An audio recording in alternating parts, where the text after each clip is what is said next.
आचार्य जी, मनुष्य को मोक्ष कैसे प्राप्त होता है? अध्यात्म में दो शब्द आया है, मुक्ति और मोक्ष।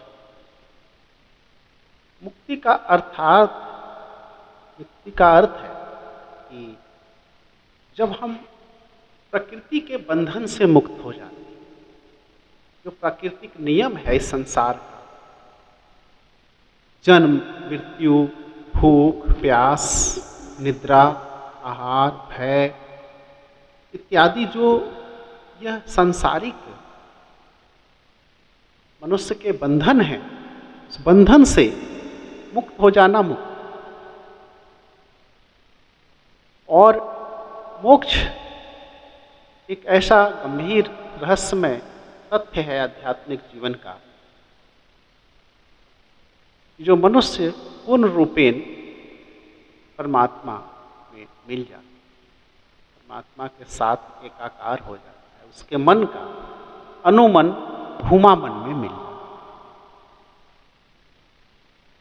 भगवान शंकराचार्य ने भी कहा है कि मोक्ष कारणम समग्रयम भक्तिरेव करियसि। ऐसे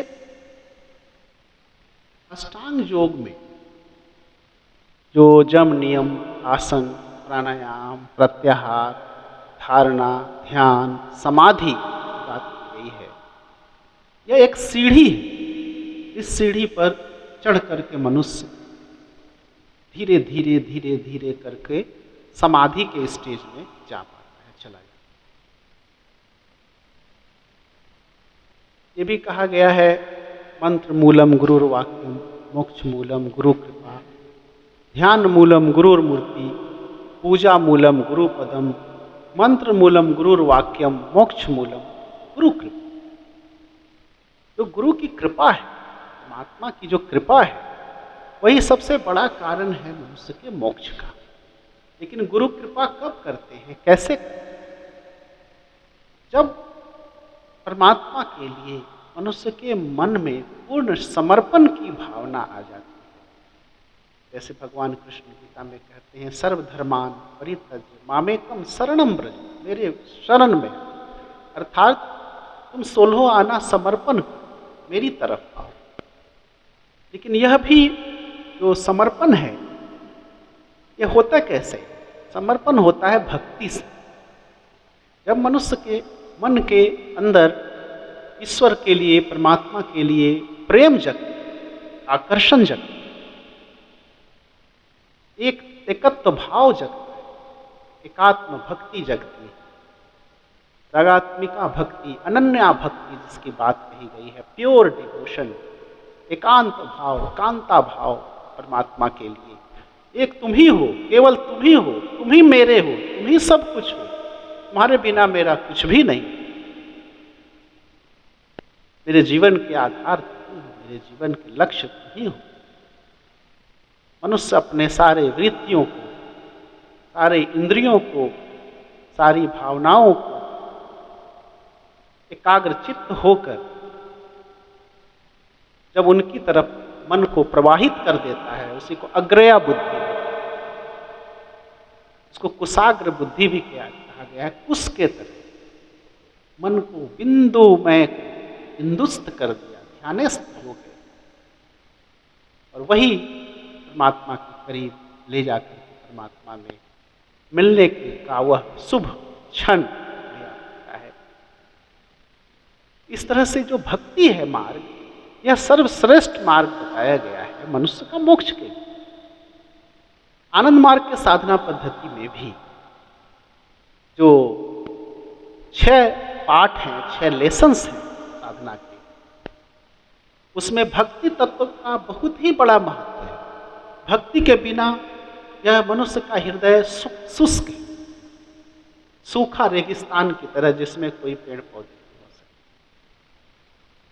इसलिए श्लोक भी है कि इदम तीर्थम भ्रमंती तमसा जना, आत्म तीर्थम न जानामि कथम मोक्षो वराना। आदमी अंतःकरण की यात्रा, बाहर भटकता रहता है, घूमता रहता है, दौड़ता रहता है। इससे मोक्ष की प्राप्ति नहीं होती।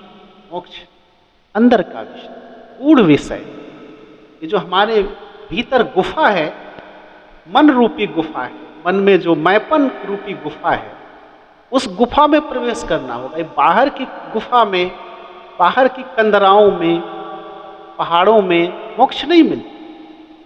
हमारे भीतर जो गुफा है, यह जो हमारे अंदर मैपन है, उस मैपन को, वह छोटा मैपन को, उस अणु मैपन को जब हम बृहत बनाते, हुमा बनाते, जो हमारे मन के भीतर बैठे हुए हैं, मन के जो वसैया हैं हमारे, उनको हम जब जान जाएंगे, उन तक पहुंच जाएंगे, जब हमारे सारे संस्कार मुक्त हो जाएंगे, संस्कार हमारे खत्म हो जाएंगे, सारे बंधन हमारे टूट जाएंगे, यह जो त्रिविध शारीरिक, मानसिक, आध्यात्मिक बंधन है, इससे भी जब हम मुक्त हो जाएंगे, तो वही स्थिति मोक्ष का कारण है।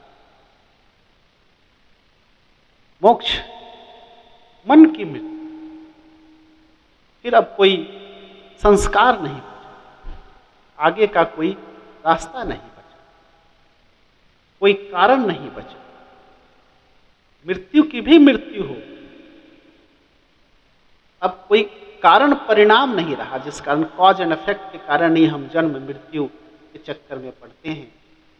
लेकिन मोक्ष पाने के बाद गुरु की इच्छा, सदगुरु की इच्छा, ईश्वर की इच्छा से ही फिर हम शरीर में आ सकते हैं, दुनिया में बड़ा काम कर सकते हैं, संसार को आध्यात्मिक शिक्षा दे सकते हैं, संसार में ऋषि मुनियों को भगवान शरीर धारण करने के लिए भेजते हैं, जिससे मानवता का कल्याण कर सके। तो वह परमात्मा की एकमात्र उनके इच्छा पर निर्भर करता है कि मोक्ष प्राप्त जो मनुष्य है, वह फिर से संसार में आता है।